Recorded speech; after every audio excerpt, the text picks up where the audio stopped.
তাইলে আমি যাইগা। আচ্ছা আচ্ছা কি রে পরি তোর গলার চেন কই? আমার কথা চেন কই? তো তাড়াতাড়ি খোঁজ না। দাঁড়া আমি দেখতাছি। আব্বা জানলে আমার মারবো। তুই কানিস না, আমি বুঝতাছি। তুই বাড়ি যা, আমি নিয়ে আমুনে কইতেছ না। যা নিয়ে আইস কিন্তু। তুই যা, আর কান্দিস না।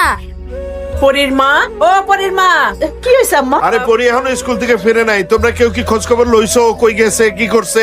তুই জানা, দেখায় না কোনখানে খেলতেছে নাকি? এই মকসেদ, পরিরে কই রেখাইছস? আমি তো স্কুল ছুটির পর বাজারে গেছিলাম। কি রে, তোর কাপড় ভিজা কে? কি রে পরী, তোর গলার চেন কই? কি হলো, চুপ করে আসছ কেন? সেন কই? কথা কস না কে? হারাই গেছে। হ্যাঁ? কি করলি তুই? 1000 টাকা দামের সেন কই হারাইছস? কি হলো, কথা কস না কেন? চোরি নিয়ে গেছে। কি কস না কস? এই কি কস? 1000 টাকার চেনের লাগে তুই আমার নাতির এখান দিবি? আয় আয়